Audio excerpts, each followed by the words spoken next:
ನಮಸ್ಕಾರ ಶ್ರೋತೃಗಳೇ. ಇವತ್ತು ಜೂನ್ 5 ವಿಶ್ವ ಪರಿಸರ ದಿನಾಚರಣೆ. ನಮ್ಮ ಪ್ರಕೃತಿಯನ್ನು ರಕ್ಷಿಸುವ ಜವಾಬ್ದಾರಿ ನಮ್ಮೆಲ್ಲರ ಮೇಲಿದೆ. ಪ್ರತಿ ವರ್ಷ ಜೂನ್ 5ರಂದು ಆಚರಿಸಲಾಗುವ ವಿಶ್ವ ಪರಿಸರ ದಿನದ ಪ್ರಸಕ್ತ ವರ್ಷದ 2026ರ ಥೀಮ್ ಪ್ಲಾಸ್ಟಿಕ್ ಮಾಲಿನ್ಯವನ್ನು ಕೊನೆಗೊಳಿಸುವುದು ಆಗಿದೆ. ಬೀಟ್ ಪ್ಲಾಸ್ಟಿಕ್ ಪೊಲ್ಯೂಷನ್ ಎಂಬ ಹ್ಯಾಶ್ಟ್ಯಾಗ್ನೊಂದಿಗೆ ಇದನ್ನು ಜಾಗತಿಕವಾಗಿ ಪ್ರಚಾರ ಮಾಡಲಾಗ್ತಾ ಇದೆ. ಈ ವಿಶೇಷ ದಿನದಂದು ಪರಿಸರಕ್ಕೆ ಸಂಬಂಧಿಸಿದ ಒಂದು ವಿಶಿಷ್ಟ ವಿಷಯವನ್ನು ನಿಮ್ಮ ಜೊತೆಯಲ್ಲಿ ಹಂಚಿಕೊಳ್ಳುತ್ತಾ ಇದ್ದೇವೆ. ಕಳೆ ನಿರ್ಮೂಲನೆಯಿಂದ ಅರಣ್ಯ ಸಂರಕ್ಷಣೆ, ಈ ವಿಷಯದ ಕುರಿತು ಚರ್ಚಿಸಲು ಇಂದು ನಮ್ಮ ಸ್ಟುಡಿಯೋಗೆ ವಿಶೇಷ ಅತಿಥಿಗಳು ಆಗಮಿಸಿದ್ದಾರೆ. ಪರಿಸರ ಸಂರಕ್ಷಣೆಯಲ್ಲಿ ತೊಡಗಿಕೊಂಡಿರುವಂಥ ಡಾಕ್ಟರ್ ನಂದಾ ಅಪ್ಪಾಜಿ ಅವರು ಪರಿಸರ ವಿಜ್ಞಾನ ಮತ್ತು ಸಸ್ಯಶಾಸ್ತ್ರ ಕ್ಷೇತ್ರದಲ್ಲಿ ಸಕ್ರಿಯವಾಗಿ ತೊಡಗಿಸಿಕೊಂಡಿರುವ ಒಬ್ಬ ಪ್ರಮುಖ ಭಾರತೀಯ ಜೀವವೈವಿಧ್ಯ ಸಂಶೋಧಕರಾಗಿದ್ದಾರೆ. ಸಸ್ಯಶಾಸ್ತ್ರದ ಪ್ರಮುಖ ವಿಭಾಗ ಫೆನಾಲಜಿ, ಸಸ್ಯಗಳ ಋತುಮಾನದ ಬದಲಾವಣೆಗಳ ಅಧ್ಯಯನ, ಇದರಲ್ಲಿ ಇವರು ತಜ್ಞರಾಗಿದ್ದಾರೆ. ಇನ್ನೊಬ್ಬರು ರಿಶಾಲಿ ನಿಕ್ಕಂ, ಇವರು ವನ ಜನ ಟ್ರಸ್ಟ್ ಶಿವಮೊಗ್ಗ ಅದರ ಮ್ಯಾನೇಜಿಂಗ್ ಟ್ರಸ್ಟಿಯಾಗಿದ್ದಾರೆ, ಅರಣ್ಯ ಸಂರಕ್ಷಣೆಯಲ್ಲಿ ತೊಡಕೊಂಡಿದ್ದಾರೆ. ಇನ್ನೊಬ್ಬರು ನಾ ಶ್ರೀನಿವಾಸ ಪಾಪು, ಇವರು ಅನ್ವಯಿಕ ರಂಗಶಾಸ್ತ್ರದ ತರಬೇತುದಾರರು. ಮೂರು ಜನಕ್ಕೂ ನಮ್ಮ ಜ್ಞಾನಧ್ವನಿ ರೇಡಿಯೋದ ಪರವಾಗಿ ಸ್ವಾಗತ. ನಮಸ್ಕಾರ. ನಮಸ್ಕಾರ. ನಮಸ್ಕಾರ. ನಮಸ್ತೆ. ಲಂಟಾನ ಮತ್ತು ತಂಗಡಿಯಂತಹ ಆಕ್ರಮಣಕಾರಿ ಕಳೆಗಳಿಂದ ಪಶ್ಚಿಮ ಘಟ್ಟದ ಅರಣ್ಯಗಳು ತುಂಬ ತೊಂದರೆಯನ್ನು ಅನುಭವಿಸ್ತಾ ಇದ್ದಾವೆ. ಇವುಗಳನ್ನು ನಿಯಂತ್ರಿಸಿ ಅದರಿಂದ ಇಂಧನ ತಯಾರಿಸಿ ಅರಣ್ಯವಾಸಿಗಳ ಬದುಕನ್ನು ಹಸನುಗೊಳಿಸುವಂಥ ಈ ಮೂರು ಸಾಧಕರಲ್ಲಿ ಡಾಕ್ಟರ್ ನಂದಾ ಅಪ್ಪಾಜಿಯವರನ್ನು ಕೇಳುವ. ನಮಸ್ಕಾರ ಸರ್. ನಮಸ್ತೆ ಸರ್. ನಿಮ್ಮ ಈ ವಿಶಿಷ್ಟವಾದ ಪ್ರಯಾಣ ಹೇಗೆ ಆರಂಭವಾಯಿತು? ಪರಿಸರ ರಕ್ಷಣೆ ಮತ್ತು ಸಾಮಾಜಿಕ ಕಲ್ಯಾಣ ಎರಡನ್ನೂ ಒಟ್ಟಿಗೆ ಜೋಡಿಸುವ ಆಲೋಚನೆ ನಿಮಗೆ ಹೇಗೆ ಬಂತು? ಎಲ್ಲರಿಗೂ ನಮಸ್ತೆ. ನಾನು ಸಂಶೋಧನಾ ವಿದ್ಯಾರ್ಥಿಯಾಗಿ 2004ರಲ್ಲಿ ಕುವೆಂಪು ವಿಶ್ವವಿದ್ಯಾನಿಲಯದಲ್ಲಿ ಶುರು ಮಾಡ್ತೀನಿ. ಆಗ ನನಗೆ ministry of environment, forest and ecology and climate change ಅವರಿಂದ ನನಗೆ ಫೆಲೋಶಿಪ್ ಇರುತ್ತೆ. ಸೊ ಅವಾಗ ನಮಗೆ ಭದ್ರಾ ಅಭಯಾರಣ್ಯದಲ್ಲಿರ್ತಕ್ಕಂಥ ಸಸ್ಯ ಸಂಪನ್ಮೂಲಗಳು ಏನೇನು ಅನ್ನೋದನ್ನ ಪತ್ತೆ ಹಚ್ಚಬೇಕಾಗಿರುತ್ತೆ. ಅದರಲ್ಲಿ ನಾನು ವಿಶೇಷವಾಗಿ ಫಿನಾಲಜಿ ಪದವನ್ನು ಆರಿಸ್ಕೊಳ್ತೀನಿ. ಫಿನಾಲಜಿ ಅಂತ ಹೇಳಿದ್ರೆ the cyclic and seasonal movement of a plant ಅಂತ ಹೇಳ್ತೀವಿ. ಅಂದರೆ ಒಂದು ವರ್ಷದಲ್ಲಿ ಎಷ್ಟು ಸಮಯ ಒಂದು ಮರಗಳು ಎಲೆಗಾಗಿ, ಹೂವಿಗಾಗಿ, ಹಣ್ಣಿಗಾಗಿ ಸಮಯವನ್ನು ಕೊಡುತ್ತೆ ಅಂತೇಳಿ, ಮತ್ತು ಏನಾದರೂ ವ್ಯತ್ಯಾಸ ಆದರೆ, ವಾತಾವರಣದಲ್ಲಿ ವ್ಯತ್ಯಾಸ ಆದರೆ ಆ ವ್ಯತ್ಯಾಸವನ್ನು ಸಸ್ಯಗಳಲ್ಲಿ, ಅಂದರೆ ನಾವು ಅಧ್ಯಯನ ಮಾಡ್ತಿರ್ತಕ್ಕಂಥ ಮರಗಳಲ್ಲಿ ಕಂಡುಬರುತ್ತೆ.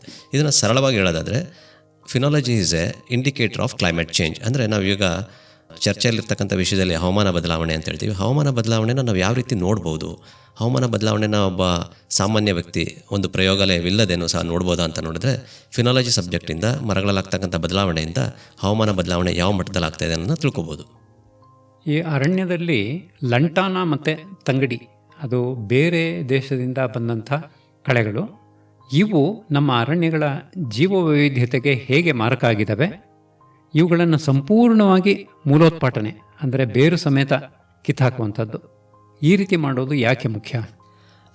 ಉದಾಹರಣೆಗೆ ಇವಾಗ ನಾವು ಪ್ರತಿನಿತ್ಯ ಮೀಡಿಯಾದಲ್ಲಿ ನೋಡ್ತಾ ಇರ್ತೀವಿ, ಪ್ರಾಣಿ ಮತ್ತು ಮಾನವನ ನಡುವೆ ಸಂಘರ್ಷ ಅಂತೇಳಿ.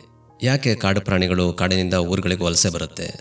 ಅವರು ಮುಖ್ಯವಾಗಿ ಅವ್ರಿಗೆ ಆಹಾರದ ಕೊರತೆ ಆಗಿದೆ. ಆಹಾರದ ಕೊರತೆ ಅಂತೇಳಿ ಏನನ್ನು ಅವ್ರು ತಿಂತಾರೆ ಅಂತೇಳಿ, ಅದಕ್ಕೆ ಸರಿಯಾದ ಪ್ರಮಾಣದಲ್ಲಿ ಅವರಿಗೆ ಆರೋಗ್ಯಕ್ಕೆ ಬೇಕಾಗಿರ್ತಕ್ಕಂಥ ಆಹಾರ ಅಲ್ಲಿ ಲಭ್ಯತೆ ಇದೆ ಅಂತೇಳಿದ್ರೆ ಅವರು ವಲಸೆ ಬರೋದಿಲ್ಲ. ಅವರು ಹೊರ್ಗಡೆ ಬರ್ತಾ ಇದ್ದಾರೆ ಅಂದರೆ ಅರಣ್ಯದಲ್ಲಿ ಅವ್ರಿಗೆ ಬೇಕಾಗಿರ್ತಕ್ಕಂಥ ಆಹಾರ ಕೊರತೆ ಆಗಿದೆ ಅಂತ ಅರ್ಥ. ಸೊ ಈ ಕೊರತೆ ಯಾವ ರೀತಿ ಆಗಿದೆ ಅಂತ ಒಂದು ಪ್ರಶ್ನೆಯನ್ನು ತೊಗೊಂಡು ನಾವು ಅರಣ್ಯಗಳಲ್ಲಿ ಅಧ್ಯಯನ ಮಾಡಿದಾಗ, ಸುಮಾರು ರಿಪೋರ್ಟಲ್ಲಿ 40% of forest has been covered by lantana ಅಂತ ಹೇಳ್ತಾರೆ. ಆದರೆ ಮುಖ್ಯವಾಗಿ ನೋಡಿದ್ರೆ 80 to 90% ಕವರ್ ಆಗಿದೆ.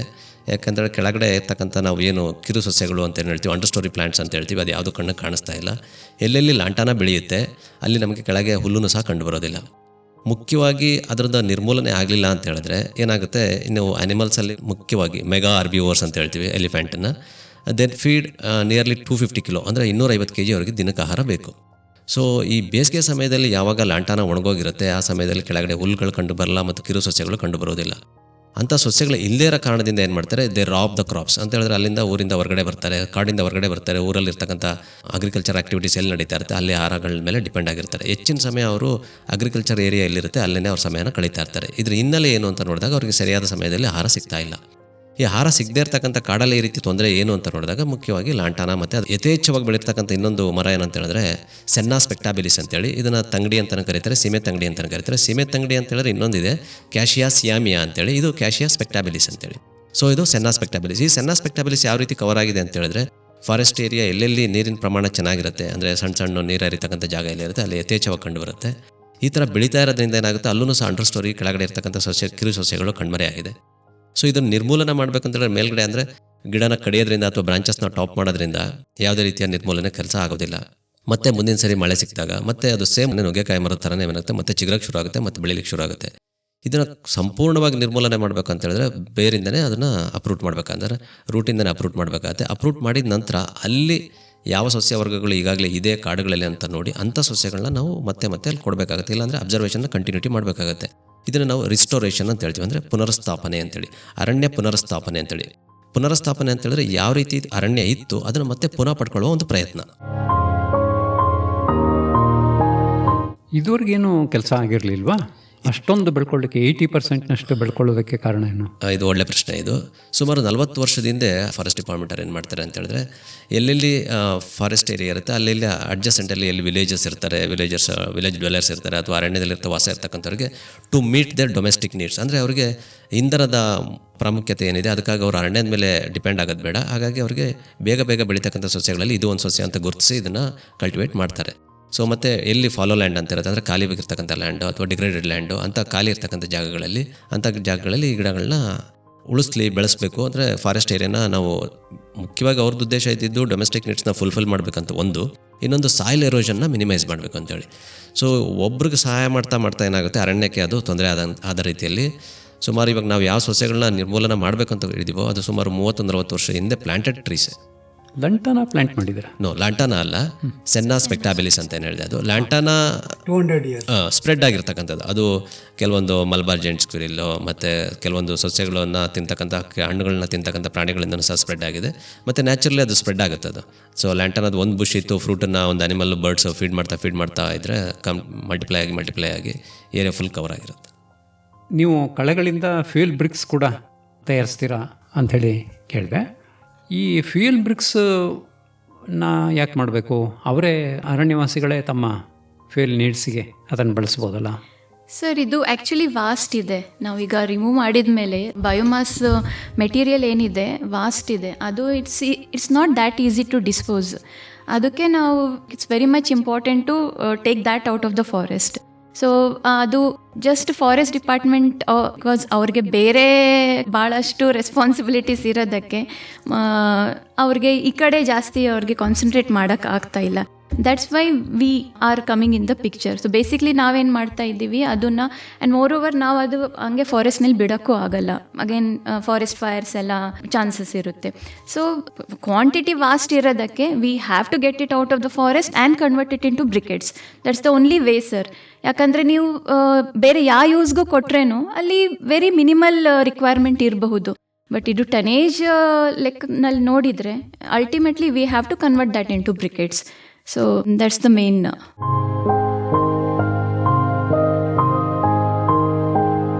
ಈ ಬ್ರಿಕೆಟ್ಸ್ ತಯಾರಿಸೋ ತಂತ್ರಜ್ಞಾನದ ಬಗ್ಗೆ ಸ್ವಲ್ಪ ಹೇಳ್ತೀರಾ? Yes sir, S. ಫಸ್ಟ್ಲಿ ಈಗ ನಾವು ವಿತ್ ಅಪ್ರೂಟ್ ಮಾಡ್ತೀವಿ ಫಾರೆಸ್ಟ್ಲಿಂದ. ಆಮೇಲೆ V actually take it out of the forest.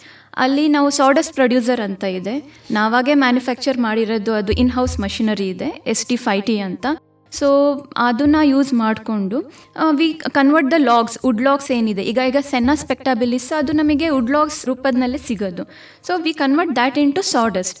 ಅಂದರೆ ಫರ್ದರ್ ಲಾಗ್ಸ್ನ ನಾವು ಚಿಪ್ ಮಾಡ್ತೀವಿ ಪರ್ಟಿಕ್ಯುಲರ್ ಸೈಜ್ನಲ್ಲಿ, ಸ್ಮಾಲ್ ಸೈಜ್ನಲ್ಲಿ ನಾವು ಚಿಪ್ ಮಾಡ್ತೀವಿ. So when that is converted into sawdust, next process ಬಂದು ಈಗ ಇನ್ ಕೇಸ್ ಅದರೊಳಗೆ ಜಾಸ್ತಿ ಮಾಯ್ಶ್ಚರ್ ಇದ್ದರೆ ಸೊ ನಾವು ಮಾಯ್ಶ್ಚರ್ನ ತೆಗಿತೀವಿ. I mean like in case, ಯಾಕಂದರೆ ಮಾಯ್ಶ್ಚರ್ ಜಾಸ್ತಿ ಇದ್ದರೆ ಸೊ ಬ್ರಿಕೆಟ್ಸ್ ಕ್ವಾಲಿಟಿ ಚೆನ್ನಾಗಿ ಬರಲ್ಲ. ಐ ಮೀನ್ ಲೈಕ್ ಅದ್ರದ್ದು ಇಂಧನ ಕೆಪಾಸಿಟಿ ಏನಂತೀವಿ, ಬರ್ನಿಂಗ್ ಕೆಪಾಸಿಟಿ ಅದು ಚೆನ್ನಾಗಿರಲ್ಲ. So that's why we remove the moisture content. Some extent 7% ತನಕ ಮಾಯ್ಶ್ಚರ್ ಕಂಟೆಂಟ್ ಇಡ್ತೀವಿ. And then further we push it into briquetting machine ಅಂತ. Briquetting machine is nothing but ಇದೇನು sawdust ಇದೆ ಅದನ್ನು ಅದು ಬೇಸಿಕ್ಲಿ ಕಂಪ್ರೆಸ್ ಮಾಡುತ್ತೆ. ಒಂದು ಪ್ರೆಷರ್ನಲ್ಲಿ it compresses the sawdust. So when this biomass is compressed, ಅದರೊಳಗಿಂದು ಗಮಿ ಏಜೆಂಟ್ ಅಂತ ಹೇಳ್ಬೋದು, ಲಿಗ್ನಿನ್ ಅಂತ ಹೇಳ್ತಾರೆ, ಇದು ಪ್ಲಾಂಟ್ ಮೆಟೀರಿಯಲ್. ಸೊ ಅದು ಯೂಸ್ ಔಟ್ ಆಗುತ್ತೆ. So that acts as a binding agent. So then because of that binding agent this sawdust is converted into bricks. ನಾವು ಈಗ ಸಿಲಿಂಡ್ರಿಕಲ್ ಶೇಪ್ನಲ್ಲಿ ಏನು ಕನ್ವರ್ಟ್ ಮಾಡ್ತೀವಿ that we are calling it as a briquettes. ಆಮೇಲೆ ಇದ್ರೊಳಗೆ pellets ಅಂತಲೂ ಇರುತ್ತೆ further. ಈಗ ನಿಮ್ಮ ಫರ್ನೆಸಸ್ಗೆ ಯಾವ ಥರ ರಿಕ್ವೈರ್ಮೆಂಟ್ ಇದೆ ಬೇಸ್ಡ್ ಆನ್ ದ್ಯಾಟ್ ನಾವು ಫರ್ದರ್ ಈ ಬ್ರಿಕೆಟ್ಸ್ನ ನಾವು ಪ್ರೊಡ್ಯೂಸ್ ಮಾಡ್ಬೋದು. ಸೊ ಇದು whole process. First you have to convert that into sawdust, remove the necessary moisture content and then further ಬ್ರಿಕೆಟ್ಸ್ನಲ್ಲಿ ಕನ್ವರ್ಟ್ ಮಾಡಬೇಕು. ಒಂದು factory yes yes yes yes. So ಅದು ಮತ್ತೆ ಅದನ್ನು ಅಲ್ಲಿಗೆ ತೊಗೊಂಡು ಹೋಗೋದು ಅವೆಲ್ಲ yes yes it's a tedious process sir. But we ಅಲ್ಲೇನೆ ಏನಾದರೂ ಮಾಡುವಂಥದ್ದು ಲೋಕಲ್ ಆಗಿ ಮಾಡ್ಲಿಕ್ಕಾಗಲ್ಲ ಅಲ್ಲಿ ಅಂದರೆ ಫಾರೆಸ್ಟ್ನಲ್ಲಿ ಮಾಡೋದು ಕಷ್ಟ. ಬಟ್ ಸ್ಟಿಲ್ ಫಾರೆಸ್ಟ್ ಅಂತಂದ್ರೆ ಈಗ ಯಾವುದೊಂದು ಈ ಫ್ಯಾಕ್ಟ್ರಿ ಹಾಕಬೇಕಾದ್ರೆ ಎಲ್ಲ ಒಂದು ಸಿಟಿಯಲ್ಲೋ ಅಥವಾ ಇನ್ನೆಲ್ಲೋ ಇರುತ್ತೆ, ಅಲ್ಲಿಂದ ತುಂಬಾ ದೂರದಿಂದ ತಂದು ಇಲ್ಲಿಗೆ ಫೀಡ್ ಮಾಡಬೇಕಾಗುತ್ತೆ. ಅದ್ರ ಬದಲಿ ಅಲ್ಲಲ್ಲೇ ಒಂದೊಂದು ತಾಲೂಕ್ನಲ್ಲೋ ಅಥವಾ ಇನ್ನೂ ಹೋಬಳಿಲೋ ಅಲ್ಲೇನೇ ಮಾಡ್ಕೊಳ್ಲಿಕ್ಕಾಗಲ್ವಾ? ಅಲ್ಲಿ ನಾವು ಏನು ಮಾಡ್ಬೋದು ಅಂದರೆ ಲೈಕ್ ಮೆಟೀರಿಯಲ್ ಸ್ಟೋರ್ ಮಾಡೋ ಜಾಗ ಮಾಡ್ಕೋಬೋದು, ಅಲ್ಲಿ ಪ್ರಾಸೆಸ್ ಮಾಡ್ಬೋದು, ಸಾಡಸ್ಟ್ ತನಕ ಅಲ್ಲಿ ಮಾಡ್ಬೋದು. ಬಟ್ ಎಲ್ಲ ಕಡೆನೂ ಫ್ಯಾಕ್ಟ್ರಿ ಹಾಕೋಕ್ಕಾಗಲ್ಲ sir, it's a huge investment.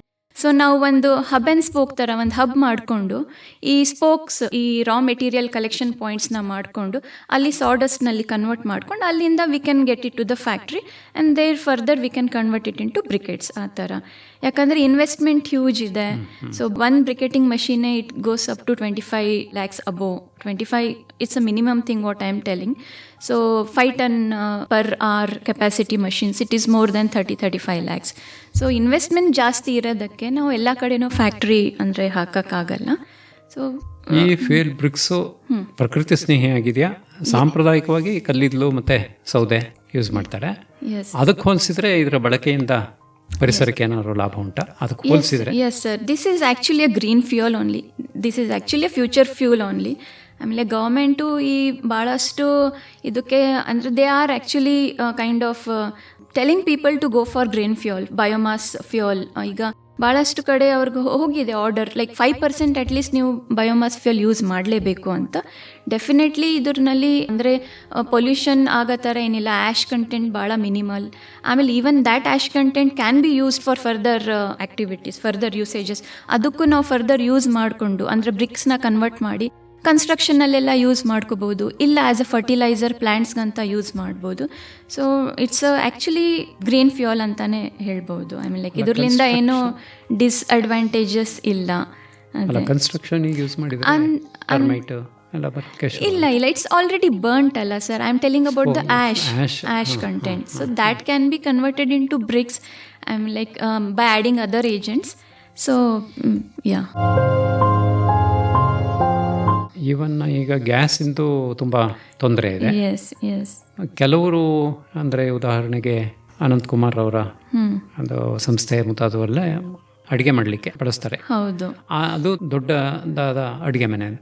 ಸಣ್ಣ ಅಡುಗೆ ಮನೆಗಳಲ್ಲಿ ಹಳ್ಳಿಗಳಲ್ಲಿ ಬ್ರಿಕ್ಸ್ ಅನ್ನು ಯೂಸ್ ಮಾಡಿ ಅಡುಗೆ ಮಾಡೋದು ಅದೆಲ್ಲ ಮಾಡಬಹುದು. ಅದಕ್ಕೆ ಸಪರೇಟ್ ಆದ ಒಲೆ ಏನಾದ್ರು ಬೇಕಾ? ಇಲ್ಲ ಇಲ್ಲ ಸರ್, ನಮ್ಮ ನಾರ್ಮಲ್ ಏನು ಒಲೆ ಇದೆ ಅದೇ ಯೂಸ್ ಮಾಡ್ಬೋದು. ಆಮೇಲೆ ಇದು ಭಾಳ ಇದ್ರ ಕ್ಯಾಲೋರಿಫಿಕ್ ವ್ಯಾಲ್ಯೂ ಭಾಳ ಚೆನ್ನಾಗಿದೆ. ಲ್ಯಾಂಟೆನಾ ಕ್ಯಾಮೆರಾ ಇರಲಿ, senna spectabilis, one more species ಇದೆ ಸರ್, ಪ್ರೊಸೊಫಿಸ್ ಜುಲಿಫ್ಲೋರಾ ಅಂತ. Again that is also an invasive species. So ಅದನ್ನ ನಾವು ತೆಗಿತಾ ಇದ್ದೀವಿ.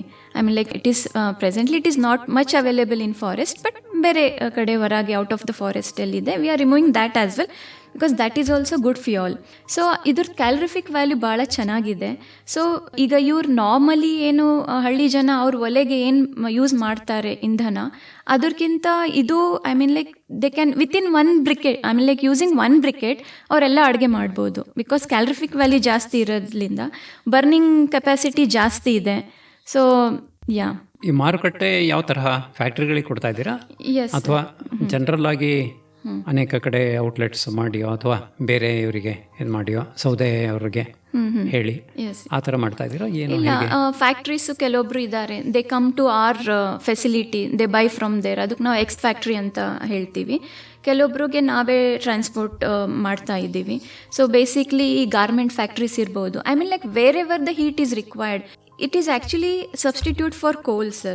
So wherever the heat is required, ಈಗ ಫಾರ್ಮಸ್ಯೂಟಿಕಲ್ ಕಂಪ್ನೀಸ್ ಇರ್ಬೋದು, ಡೈಯಿಂಗ್ ಕಂಪ್ನೀಸ್ ಇರ್ಬೋದು, ಈಗ ಆಮೇಲೆ ಗಾರ್ಮೆಂಟ್ ಫ್ಯಾಕ್ಟ್ರೀಸ್ ಇರ್ಬೋದು. So wherever it is required ಅಲ್ಲಿ ನಾವು ಇದು ಸಪ್ಲೈ ಮಾಡ್ತಾ ಇದ್ದೀವಿ.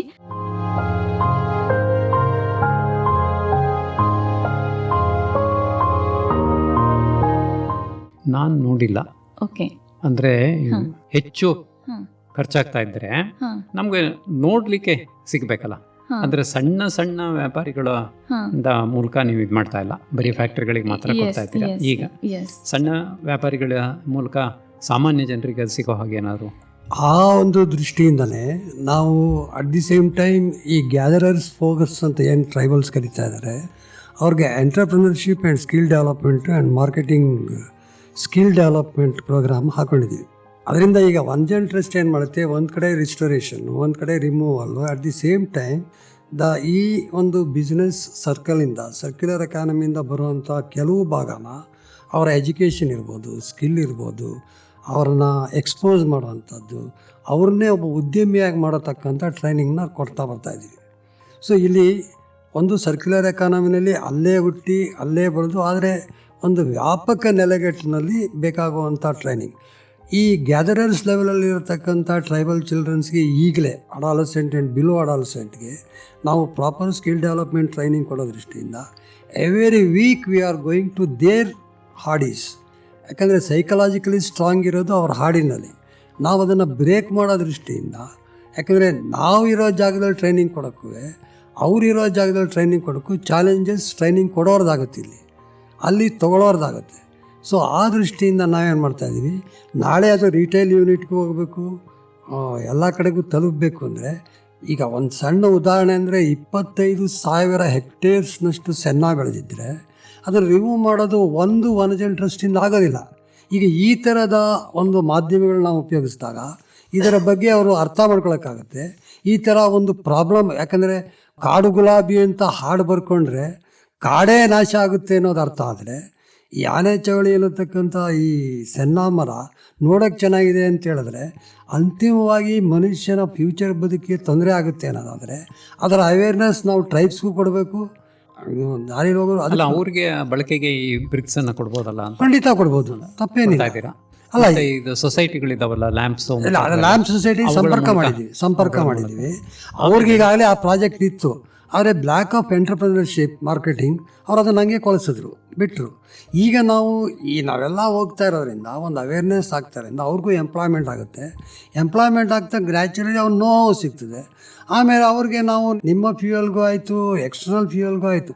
ಇದೇನೆಂದರೆ ಇದು ಆರಂಭದ ಹೆಜ್ಜೆಗಳಲ್ಲಿದೆ. ಈಗ ನಾವಾಗಲೇ 120 ಹೆಕ್ಟೇರ್ಸ್ ರಿಮೂವ್ ಆಗಿದೆ. ನಮ್ಗೆ ಈಗಲೇ 2,000 ಹೆಕ್ಟೇರ್ಸ್ನಷ್ಟು ರಿಮೂವ್ ಮಾಡಬೇಕಾಗಿದೆ. ಆದರೆ ಬೇರೆ ಕಡೆಯಿಂದ ಡಿಮ್ಯಾಂಡ್ ಬರ್ತದೆ, ನಮಗೂ ರಿಮೂವ್ ಮಾಡಿಕೊಡಿ, ನಮಗೂ ರಿಮೂವ್ ಮಾಡಿ. ಆದರೆ ಥರ ಇನ್ನೊಂದು ಸಂಸ್ಥೆ ಬಂದರೆ ತಪ್ಪೇನಿಲ್ಲ. ನಿಮ್ಮ ಒಂದು ಮಾರ್ಗದರ್ಶನದಲ್ಲಿ ಬೇರೆ ಬೇರೆ ಸಂಸ್ಥೆಗಳು ತಪ್ಪೇನಿಲ್ಲ. ಒಂದು ಕಡೆಗೆ ಒಂದು ಹಬ್ಬ ಆಗ್ತದೆ. ಕಡೆಗೆ ಇವತ್ತು ಹೇಗೆ ಗ್ಯಾಸ್ ಎಲ್ಲರೂ ಬಾಯಲ್ಲಿದೆಯೋ, ನಾಳೆ ಈ ಒಂದು ಅಂಶ ಎಲ್ಲರಲ್ಲೂ ಬರ್ತದೆ. ಆ ಒಂದು ದೃಷ್ಟಿಯಿಂದ ಈ ಆಲ್ ಜಾಯಿನ್ ಟುಗೆದರ್. ಈ ಅರಣ್ಯವಾಸಿಗಳನ್ನು ಹತ್ರಕ್ಕೆ ಹೋಗೋದು ಭಾಳ ಕಷ್ಟ, ಅವ್ರು ನಂಬೋದು ಭಾಳ ಕಷ್ಟ, ಅವ್ರು ನಮ್ಮನ್ನು ನಂಬಲ್ಲ. ಅವರು ಅದನ್ನು ಯಾವ ರೀತಿ ನೀವು ವಿಶ್ವಾಸ ಗಳಿಸಿದ್ರಿ? ಆ ಜಾಗದಲ್ಲೇ ಅಪ್ಲೈಡ್ ಥಿಯೇಟ್ರ್ ಕೆಲಸ ಮಾಡೋದು. ಅವರು ಹಾಡಿಗೆ ಬರ್ತಾರೆ, ಎಮೋಷನಲ್ ಇನ್ವಾಲ್ವ್ಮೆಂಟ್ ಬರ್ತಾರೆ, ಟಚ್ ಎಕ್ಸ್ಪೀರಿಯನ್ಸ್ಗಳಿಗೆ ಬರ್ತಾರೆ. Theatre is the only media where it can go to their heart. ಅವ್ರನ್ನ ಬಹಳ ಬೇಗ ಫ್ರೆಂಡ್ಸ್ ಮಾಡ್ಕೊಳ್ತದೆ, ಆತ್ಮೀಯರಾಗಿ ಮಾಡ್ಕೊಳ್ತದೆ. ಆ ಬಾಡಿ ಲ್ಯಾಂಗ್ವೇಜ್ ಇರ್ಬೋದು, ಅವ್ರ ಜೊತೆ ಕೂತ್ಕೊಳ್ಳೋದಿರ್ಬೋದು. ಆ ದೃಷ್ಟಿಯಿಂದ ವನಜನ್ ಟ್ರಸ್ಟೇ ಆಗಲಿ, ಫೋರ್ಟೇ ಆಗಲಿ, why they are taking the support of applied theatre ಅಂದರೆ because theatre is the area which connect people very fast. ಈ ಒಂದು ಕಳೆ ನಿರ್ಮೂಲನೆ, ಇಂಧನ ತಯಾರಿಕಾ ಘಟಕಗಳಿಂದ ಸ್ಥಳೀಯರಿಗೆ ಯಾವ ರೀತಿ ಉದ್ಯೋಗ ಅವಕಾಶ ಮತ್ತು ಆರ್ಥಿಕ ಭದ್ರತೆ ಸಿಗುತ್ತೆ? ಸರ್, ನಾವು ಲೋಕಲ್ ಟ್ರೈಬ್ಸ್ನೂ ನಾವು ಎಂಪ್ಲಾಯ್ ಮಾಡ್ಕೊಂಡಿದ್ದೀವಿ. ಆಮೇಲೆ ಅದೇ ಸ್ಥಳೀಯರು ಅಂದರೆ ಈಗ whosoever is ready to come and work with us, we are ready for that sir. Yes ಫಾರೆಸ್ಟ್ನಲ್ಲಿನೂ ನಾವು ಮೇನ್ ಅಲ್ಲಿ ಟ್ರೈಬಲ್ಸ್ ತಾನೇ ನಾವು ಇದು ಮಾಡ್ಕೊಂಡಿರೋದು. ಆ್ಯಂಡ್ ಕೆಲವೊಬ್ಬರು ನಾವು ಒರಿಸ್ಸಾಲಿಂದನೂ ನಾವು ಲೇಬರ್ಸ್ನ ತೊಗೊಂಡು ಬಂದಿದ್ದೀವಿ. ನಮ್ಮ ಫೋಕಸ್ ಲೋಕಲ್ ಜನರ ಕೆಲಸ ಕೊಡಬೇಕಂತ ಇದೆ. And we are doing that. So almost ಈಗ more than 60 to 70 people are involved.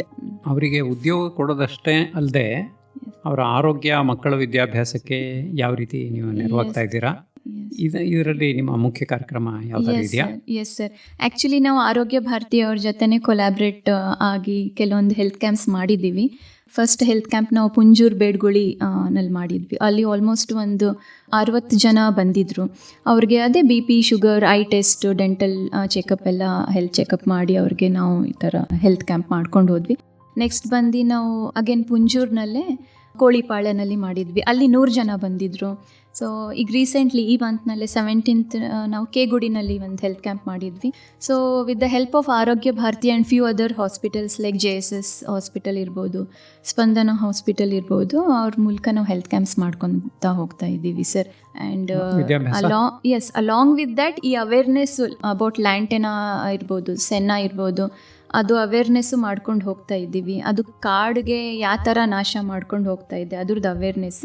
At the same time ಮಕ್ಕಳು ನಾವು ಅದ್ರ ಬಗ್ಗೆ ಈಗ very few days sir also will be like joining to kind of train children. ಅದ್ರದ್ದು ಅಂದರೆ advantages, disadvantages ಹೇಗೆ, plus ಅದೇ like phenology will be that time it will come in very handy actually. So ಕಾಡು ಮಕ್ಕಳನ್ನೇ ನಾವು ಈ ಥರ train ಮಾಡ್ಕೊಂಡು ಹೋದರೆ definitely they are the future of forest ಅಂತಲೂ ಹೇಳ್ಬೋದು. So it's very important to train them as well. So ಈ ಥರ ಮಾಡ್ಕೊಂಡು ಹೋಗ್ತಾ ಇದ್ದೀವಿ. ಸಾಮಾಜಿಕ ಕಾರ್ಯದಿಂದ ಹಳ್ಳಿಗಳ ಜನರ ಜೀವನ ಮಟ್ಟದಲ್ಲಿ ಏನು ಸುಧಾರಣೆ ಆಗಿದೆ? ಮಕ್ಕಳ ಶಾಲಾ ದಾಖಲಾತಿಯಲ್ಲಿ ಏನಾದ್ರು ಸುಧಾರಣೆ ಆಗಿದೆಯಾ? ನಾವು ಕಳೆದ 25 ಭಾನುವಾರ ನಾವು ಒಂದು ಪೈಲಟ್ ಪ್ರಾಜೆಕ್ಟ್ ಕೇಗುಡಿಲಿ ತಗೊಂಡು ಎವ್ರಿ ಸಂಡೇ ನಾವು ಹೋಗಿ ಆ ಹುಡುಗರುಗಳಿಗೆ skill development, personality development, writing skill, drawing, singing, ಇದನ್ನಾಗಿ 120 ಚಿಲ್ಡ್ರನ್ಸ್ಗಳು ಈಗಾಗಲೇ ನಮ್ಮ ಒಂದು ಬಂದಿದ್ದಾರೆ. ಆಫ್ಟರ್ ದಿ ಹೆಲ್ತ್ ಕ್ಯಾಂಪ್ ಆದಾಗ ಊರಿನವ್ರು ಅದುವರೆಗೂ ದೂರ ನೋಡಿದ್ದವರು ಈಗ ನಮ್ಮ ಜೊತೆಗೆ ಸೇರ್ತಾ ಇದ್ದಾರೆ. ಅವರ ಪ್ರಾಬ್ಲಮ್ಸ್ಗಳು ಹೇಳ್ಕೊತಾ ಇದ್ದಾರೆ. ತೀರಾ ನಾವು ಇವತ್ತು ಅಲ್ಲಿಯ ವಸತಿ ಶಾಲೆಯವರು ನಮ್ಮ ಈ ಟ್ರಸ್ಟಿಂದ ನೀವು ID ಕಾರ್ಡ್ ಕೊಡಿಸ್ಕೊಡಿ, ಇನ್ನೊಂದು ಅಂದರೆ ಒಂದು ಭಾನುವಾರವು ತಪ್ಪಿಸದೆ ಅವ್ರ ಜೊತೆ ಅವ್ರಿಗಿರಲಿ ಇಲ್ಲದೇ ಇರಲಿ ಅನ್ನೋ ಸಂಪರ್ಕ ಮಾಡಿದ್ದರ ಆ ಕಂಟಿನ್ಯೂಯಸ್ ಫಾಲೋಅಪ್ನ ಪರಿಣಾಮವಾಗಿ ಇವತ್ತು ನಮ್ಮನ್ನು ಕಂಡ್ರೆ ಮಾತಾಡಿಸ್ತಾರೆ ಅಥವಾ ನಮ್ಗೆ ಇಂಥದ್ದು ಬೇಕು ಅಂತ ಹೇಳ್ತಾರೆ. ಮತ್ತು ಇತ್ತೀಚೆಗೆ ನಾವು ಮಾಡಿದಂಥ ಹೆಲ್ತ್ ಕ್ಯಾಂಪಿಂದ ಏನಾಯಿತು, ಅದರ ಪ್ರೇರಣೆಯಿಂದ ಇನ್ನೊಬ್ಬರು ಹೆಲ್ತ್ ಕ್ಯಾಂಪ್ ಮಾಡೋಂಥ ಸ್ಥಿತಿ ಆಗಿದೆ. ಸೋಲಾರ್ ಲ್ಯಾಂಪ್ ಕೊಡ್ತೀನಿ ಅಂತ ನಾವು ಮತ್ತೊಂದು ಅಂತ. ಆದರೆ ಒಟ್ಟಿನಲ್ಲಿ ಅವ್ರಿಗೆ ಹೊರಗಡೆ ಇರತಕ್ಕಂಥ ಜನ ನಾಟ್ ಓನ್ಲಿ ಅವ್ರು ಬರೀ ಎಕ್ಸ್ಪ್ಲಾಯ್ಟರ್ಸ್ ಅಲ್ವಾ, ನಮ್ಗೆ ಸಪೋರ್ಟಿಂಗ್ ಆಗಿದ್ದಾರೆ ಅನ್ನೋದು ಅರ್ಥ ಆಗ್ತಾಯಿದೆ. ನಾವು ಫೀಲ್ಡ್ ಟ್ರಿಪ್ಸ್ ಯೋಚನೆ ಮಾಡ್ತಾಯಿದ್ದೀವಿ, ಬೇರೆ ಬೇರೆ ಕಡೆ ಎಕ್ಸ್ಪೋಜರ್ಸ್ ಯೋಚನೆ ಮಾಡ್ತಾಯಿದ್ದೀವಿ. ಈಗ ನಾವು 25 ಭಾನುವಾರದ ಹಿಂದೆ ಹೋದಾಗ ನಾವು ಯಾರೂ ಗೊತ್ತಿರಲಿಲ್ಲ. ಈಗ ನಮಗೆ ಅವ್ರ ಮನೆಯವರ ಹೆಸರು, ಅಲ್ಲಿರೋ ಸೊಸೈಟಿಗಳು, ಅಲ್ಲಿರೋ ಜನ, ಅವರ ಸಮಸ್ಯೆಗಳು, ನಮ್ಗೆ ಇಂಥ ನೋವಾಗಿದೆ, ಇಂಥ ಪ್ರಾಬ್ಲಮ್ ಇದೆ. ಸೊ ದಿಸ್ ಈಸ್ ಇದು ಒನ್ ಡೇ ಮೂವ್ ಅಲ್ಲ, it is a decades journey. ಆ ಜರ್ನಿನಲ್ಲಿ ನಾವು ಈಗ 1 ವರ್ಷ ಕಳೆದಿದ್ದೀವಿ and hope the things will turn best. ಕಾಡು ರಕ್ಷಣೆ, ಇಂಧನ ತಯಾರಿ, ಸಾಮಾಜಿಕ ಕೆಲಸ ಇವೆಲ್ಲ ಮಾಡ್ತಾ ಇದ್ದೀರಾ? ಸರ್ಕಾರ ಅಥವಾ ಅರಣ್ಯ ಇಲಾಖೆಯಿಂದ ನಿಮ್ಗೆ ಏನಾದ್ರು ಸಪೋರ್ಟ್ ಸಿಗ್ತಾ ಇದೆಯಾ? ನಾವು ಇಲ್ಲಿ ಮೊದಲನೇದಾಗಿ ಹೊರಟಿರ್ತಕ್ಕಂಥದ್ದು ಸರ್ಕಾರದ ಅವಶ್ಯಕತೆನ ಆ ರಿಮೂವಲ್ ಆ್ಯಂಡ್ ರಿಸ್ಟೋರೇಷನ್ ಮುಖಾಂತರ ಪೂರೈಸಿ ಸರ್ಕಾರಕ್ಕೆ ಅನುಕೂಲ ಮಾಡ್ಕೊಡ್ತಾ ಇದ್ದೀವಿ. ಒಂದು. ಎರಡನೇದು ಅಲ್ಲಿರ್ತಕ್ಕಂಥ ಇವತ್ತಿನ ಜನ್ರೇಷನ್ ಏನಿದೆ, adolescent and below the adolescent ಲೆವೆಲ್ನವ್ರಿಗೆ ಇವತ್ತಿನ ಮೇನ್ ಸ್ಟ್ರೀಮಿನ ಡಿಮ್ಯಾಂಡ್ಸ್ ಏನು ಅನ್ನೋದು ಪರಿಚಯ ಮಾಡ್ಕೊಳ್ತಾ ಹೋಗ್ತಾ ಇದೆ. ಇಲ್ಲಿ ಮೂಲಭೂತವಾಗಿ ಸರ್ಕಾರ ಮಾಡೋದು ಒಂದು ಕಡೆ ಆದರೆ, ಸರ್ಕಾರಕ್ಕೆ ಪೂರಕವಾಗಿ as a non government organisation ಆ ಕೆಲಸವನ್ನು ನಾವು ಮಾಡೋಕ್ಕೆ ಹೊರಟಿದ್ದೀವಿ. ಗೊತ್ತಿಲ್ಲ, ಸರ್ಕಾರ ನಮ್ಮ ಜೊತೆಗೆ ಬಂದರೆ ಸೇರಿಸ್ಕೊತೀವಿ, ಇಲ್ಲದೇ ಇರೋ ನಮ್ಮ ಕೆಲಸ ಮುಂದುವರಿತದೆ ಅಷ್ಟೇ. ಈ ಮಾದರಿನ ದೇಶದ ಇತರ ಅರಣ್ಯ ಪ್ರದೇಶಕ್ಕೂ ವಿಸ್ತರಿಸ್ಬೋದಾ? ಮುಂದಿನ ಯೋಚನೆ ಅಥವಾ ಮುಂದಿನ ಯೋಜನೆಗಳು ಅಥವಾ ಗುರಿಗಳು ಏನಿದೆ? ಆ ದೃಷ್ಟಿಯಿಂದ ನಾವು ಹಲವಾರು, ಈಗ ಫಾರ್ ಎಕ್ಸಾಂಪಲ್ ಆರೋಗ್ಯ ಭಾರತಿ ಸಂಪರ್ಕಿಸ್ತಾ ಇದ್ದೀವಿ, ಸಂಸ್ಕಾರ ಭಾರತಿ ಸಂಪರ್ಕಿಸ್ತೀವಿ, ಯಾರ್ಯಾರು ವನವಾಸಿ ಕಲ್ಯಾಣ ಕೇಂದ್ರದವ್ರು ಈಗಾಗಲೇ ಸಂಪರ್ಕ ಮಾಡಿ, ಪರ್ಯಾವರಣವ್ರನ್ನೂ ಸಂಪರ್ಕ ಮಾಡಿದ್ದೀವಿ. ಎಲ್ಲೆಲ್ಲಿ ಸಾಧ್ಯ ಆಗುತ್ತೋ ನಾವು ಎಲ್ಲರನ್ನೂ ಇನ್ಕ್ಲೂಸಿವ್ ಆಗೋಕ್ಕೆ ನಾವು ರೆಡಿ. ಎಲ್ಲಿ ಅವರು ನಮ್ಮ ಜೊತೆವರೆಗೂ ಇರ್ತಾರೆ ಅಷ್ಟು ಅನುಕೂಲ ಆದರೆ ಅಷ್ಟೇ ಅನುಕೂಲ. ಮತ್ತು ಇದು ಒಂದು ಸಂಸ್ಥೆ ಅಲ್ಲ ಅಂತ ನಮ್ಗೆ ಗೊತ್ತಿದೆ. ಒಂದು ಸಮೂಹದ ಸಾಂಘಿಕವಾಗಿ ಎಲ್ಲರೂ ಕೈ ಜೋಡಿಸಿ ಮಾಡಬೇಕಂತ ಕೆಲಸ ಗೊತ್ತಿರೋದ್ರಿಂದ ಜರ್ನಿ ಈಸ್ ಆನ್.